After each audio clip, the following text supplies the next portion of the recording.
নিরাপত্তা কোনো ইস্যু নয়, বরং রাজনৈতিক কারণেই বাহানা বানিয়ে ভারত পাকিস্তানে খেলতে আসে না বলে মনে করেন পাকিস্তানি ক্রিকেট প্রেমীরা।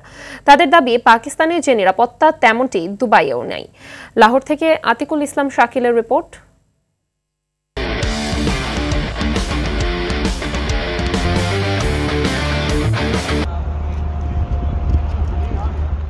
দীর্ঘদিন পর আইসিসির কোনো মেগা টুর্নামেন্ট হলো পাকিস্তানে। অন্য সব দেশ আসলেও নিরাপত্তাহীনতার দাবিতে পাকিস্তানে ভারত না খেলায় ম্যাচগুলো হয় দুবাইতে। ভারত ফাইনালে ওঠায় শিরোপা নির্ধারণী শেষ ম্যাচটি হবে দুবাই।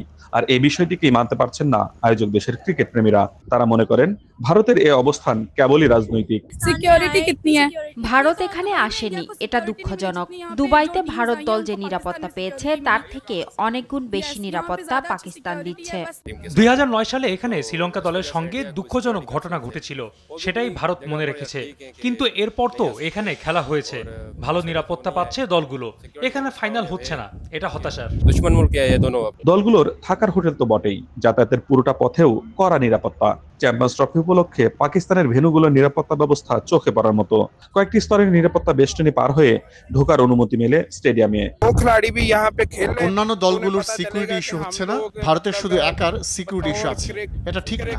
হোস্ট পাকিস্তান, কিন্তু এখানে ফাইনাল হচ্ছে না, এটা আমাদের জন্য হতাশার। আমরা ইন্ডিয়া দলের বিশাল ভক্ত। বিরাট, রোহিতরা এখানে খেলবে, আমরা দেখব, সেটা আমাদের স্বপ্ন। আসলে এখানে সিকিউরিটির বিষয়টি প্রাধান্য পায়নি।